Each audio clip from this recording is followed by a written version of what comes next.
ابھی فلسطین میں جو کچھ ہو رہا ہے، خون کے آنسو رو رہا ہے مسلمان، پوری دنیا کا مسلمان خون کے آنسو رو رہا ہے نا، سب خون کے آنسو رو رہے ہیں۔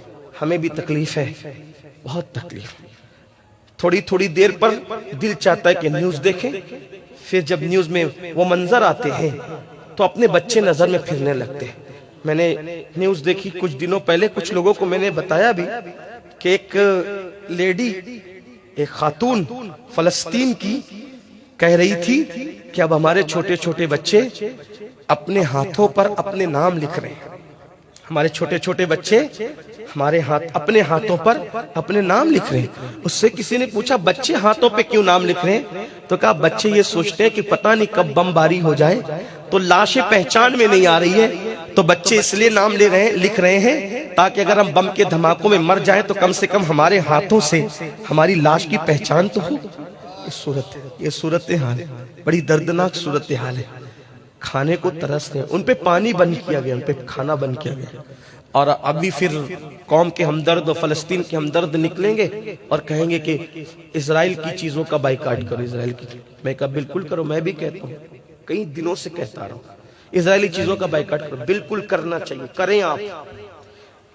بلکہ صرف اسرائیلی نہیں، جتنے دہشت گرد ممالک ہیں سب کی چیزوں کا بائیکاٹ کرو، اور ہو سکے تو اپنے ملک کو بھارت کی چیزوں کو پرائیورٹی دے، وہ خریدیں آپ، اپنے ملک کو مضبوط کریں آپ۔ ہم ہندوستان کا حصہ ہیں، ہم ہندوستانی ہیں، اور ہمارے ملک میں بھی چیزیں کوئی ایسی ویسی نہیں ہوتی، اچھی ہوتی ہے۔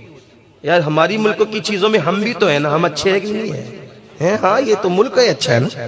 اس سے اچھا اور کیا ہو سکتا ہے میرے عزیز کہ میرے عرب کو ٹھنڈی ہوا جہاں سے پہنچتی ہے وہ یہی تو ملک ہے نا۔ اقبال کہتے ہیں میرے عرب کو آئی ٹھنڈی ہوا جہاں سے، میرا وطن وہی ہے، میرا وطن وہی ہے۔ عرض کر رہا تھا یہ ہوگا فلسطینی چیزوں کا، اسرائیلی چیزوں کا بائیکاٹ کریں، فلسطین کی محبت میں میں کہتا ہوں بالکل بائیکاٹ کریں، لیکن میرا مشورہ اس سے بڑا یہ ہے، فلسطین کی اسرائیل کی چیزوں کا بائیکاٹ کرنے کے ساتھ ساتھ فلسطین کی محبت میں اسرائیلی چیزوں کا بائیکاٹ کرنے سے پہلے اسرائیلی تہذیب کا بائیکاٹ کرو، کیونکہ اگر آپ نے اس کی چیزوں کا بائیکاٹ کیا تو معاشی طور پہ کمزور ہوگا، لیکن اس کے جو دوسرے دوست ہیں اگر وہ معاشی طور پہ کمزور ہوا تو لوگ اس کو مال دے کر مدد کر سکتے ہیں، لیکن اگر تم نے اس کے کلچر کا، اس کی تہذیب کا بائیکاٹ کر دیا، ایسا زمین میں دفن ہوگا کہ کبھی اٹھ نہیں سکے گا۔ جس قوم کی تہذیب دفن ہوتی ہے وہ ملک دفن ہو جاتا ہے، وہ قوم دفن ہو جاتی ہے، قوم برباد ہو جاتی ہے۔ اب آپ نے تو خود اس تہذیب کو زندہ کر رکھا ہے، بتاؤ یہ گانے سننا کس کی تہذیب ہے؟ اسلام میں ہے کئی گانے کی گنجائش؟ یہ گندی پکچریں جو دیکھتے ہو کس کی تہذیب ہے؟ ہمارے یہاں گندی پکچریں دیکھ، مسلمانوں میں ہے، ہمارے مذہب میں تو میرے عزیز اتنا تقوی ہے کہ سید الطائفہ جنید بغدادی فرماتے ہیں ہو سکے اگر تو بکریوں کا دودھ دونا تیری ذمہ داری نہیں ہے تو بکریوں کا تھن دیکھنے سے بھی اپنی آنکھوں کو بچا لیا کر۔ یہ تقوی کے قریب ہے، یہ پرہیزگاری کے قریب ہے، ہمارے بزرگوں کے اقوال ہے۔ اگر عورتوں کے کپڑے سوکھنے کے لیے رسی پہ ڈالے گئے ہوں تو تم عورتوں کے سوکھتے ہوئے کپڑوں کو دیکھنے سے بھی بچو، یہ تقوی کے قریب ہے۔ سیدنا عیسیٰ علیہ السلام کا فرمان ہے اگر کوئی عورت کسی جگہ پہ بیٹھ جائے اور اس کے بیٹھنے سے وہ جگہ گرم ہو جائے، اس گرم جگہ پہ بیٹھنے سے بھی پرہیز کیا کرو کہ یہ تقوی کے قریب ہے۔ جو مذہب عورت کی گرم کی ہوئی جگہ پر بیٹھنے سے تقوی کے حوالے سے کہتا ہے کہ اس سے رکو، یہ تقوی کے قریب ہے۔ اگر وہ قوم رات کی 3 بجے تک زنا کی فلمیں دیکھ رہی ہے تو پھر اسرائیل کی چیزوں کا بائیکاٹ کرنے سے فائدہ کیا ہوگا؟ ان کی تہذیب کا بائیکاٹ کرو۔ یہ جو چڈیاں پہن کر محلے میں پھرتے ہو یہ کس کی تہذیب ہے؟ یہ جو شادیوں میں ڈی جے لگاتے ہو یہ کس کی تہذیب ہے؟ یہ جو اللہ اکبر پھٹی ہوئی پینڈے جنس پہن کے پھر رہے ہو یہ کس کی تہذیب ہے؟ یہ داڑیاں منڈا کر جو گٹروں میں پھکوا رہے ہو یہ کس کی تہذیب ہے؟ سن لو، فلسطین کے ان معصوموں کا خون جب اللہ کی عدالت میں یہ سوال کرے گا کہ مولا ہمارے تو گھر لوٹے تھے، ہماری تو بچپن بنے لٹے تھے، ہماری ماں تو بیوہ ہو گئی تھی، ہمارے باپوں کے لاشیں بے گور و کفن تڑپ رہے تھے، اور یہ وہی مسلمان تھے جو لوگ ہم پہ بم برسا رہے تھے، وہ ان کی تہذیب کو زندہ کر رہے تھے، ان کے تمدن کو زندہ کر رہے تھے، ان کے کلچر کو زندہ کر رہے تھے۔ اگر ان سے محبت ہے، اتنی ہی محبت ہے کہ ان کی تصویریں واٹس ایپ پہ شیئر کرو گے، اتنی ہی محبت ہے کہ ان کی ویڈیو واٹس ایپ پہ شیئر کرو گے، کیا ملے گا اس سے؟ دفن کر دو اسرائیل کو زمین میں، اور اس کے لیے بہترین طریقہ ہے ان کا کلچر، ان کی تہذیب، ان کا تمدن، ان کا تعلیمی نظام سب پیروں تلے کچل کر نظام مصطفیٰ کو زندہ کر دو، پھر دیکھنا کیسے انقلاب آئے گا۔ اور یاد رکھنا، اسرائیلی تہذیب کو قبول کر کے نہ کسی کو عزت ملی ہے، نہ کسی کو عزت مل سکتی ہے۔ اگر عزت ملے گی تو مصطفیٰ جان رحمت کے قدموں میں آنے سے ملے گی۔ بہت درد ہے نا، درد بھری باتوں سے انقلاب نہیں آتا۔ کبھی سوچا میرے جوان، کبھی سوچا، تم سب میرے اپنے ہو اس لیے کہہ رہا ہوں، کبھی سوچا وہ جو بہن بیوہ ہوئی ہے جوانی میں، ان کے گھروں کی چھت چھینی گئی ہے، ان کے ننھے ننھے معصوم ان کی گود میں جو شہید ہوئے ہیں، اللہ نہ کرے اگر وہ تمہارے بچے ہوتے تو کیا اب بھی تم اسرائیل کی تہذیب ایسے ہی زندہ کرتے؟ یہی مسلمان ہے۔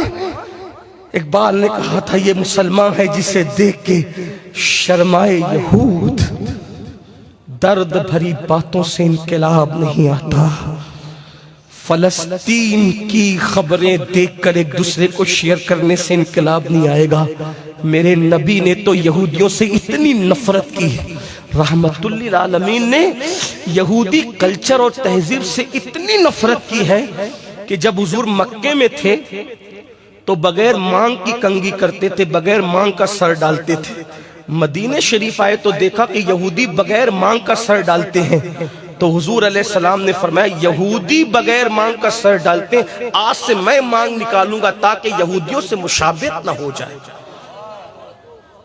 یہودی 10 محرم کو روزہ رکھتے تھے، فرمایا موسیٰ ہمارے پیغمبر ہیں، ہم زیادہ خوشی منانے کے حقدار ہیں موسیٰ کی، لیکن چونکہ یہودی 10 کو رکھتے ہیں، ہم 9 اور 10 دونوں رکھیں گے تاکہ یہودیوں میں اور ہم میں فرق ہو جائے۔ حضور عبادت میں بھی یہودیوں سے مشابہت، توجہ جملے پہ توجہ چاہتا ہوں، حضور علیہ السلام یہودیوں سے عبادت میں بھی مشابہت گوارا نہیں کرتے تھے، اور ہم رسول اللہ کے کیسے غلام ہیں، ہم گناہوں میں ان کے مشابہ ہو گئے، جرائم میں ان کے مشابہ ہو گئے۔ اگر تمہاری بیٹیاں بغیر دوپٹے کے پھر رہی ہیں، کس کی تہذیب؟ رسول اللہ کی تہذیب تو یہ نہیں ہے۔ حضور کی شہزادی کی تو دوپٹہ تو دوپٹہ، مرد تو مرد، انسان تو انسان۔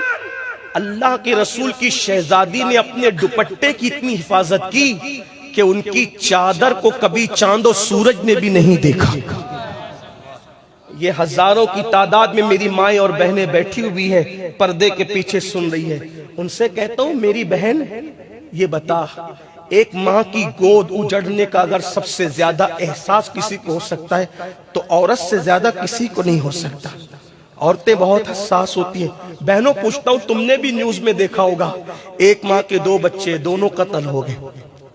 پتہ ہے وہ ماں سینے سے لگا کے آسمان کی طرف دیکھ کے کیا کہہ رہی تھی؟ اللہ میرے بچوں کو لے لیا، شوہر کو لے لیا، مجھے کیوں نہیں لیا گیا؟ ہائے ہائے ہائے، اس کا درد کون محسوس کرے گا؟ اس ماں کا درد کون محسوس کرے گا؟ جوانی میں ان کی بیوگی کے درد کو کون محسوس کرے گا؟ ان کے گھر چھین لیے گئے اس درد کو کون محسوس کرے گا؟ مرد بگڑ جائے تو عورتوں کا تقوی اللہ کے عذاب سے بچاتا ہے۔ آج عورتیں بھی تقوی سے دور ہو گئی۔ سیریل، فلمیں، شادی کے موقع پر عورتیں ناچ رہی ہیں۔ کچھ تو غیرت کی ہوتی، کچھ تو غیرت کی ہوتی۔ پردے کا کوئی تصور نہیں، پردے کی کوئی فکر نہیں، پردے کا کوئی نظام نہیں۔ عورتوں کو نماز کے لیے ٹائم نہیں ہے، خواتین کو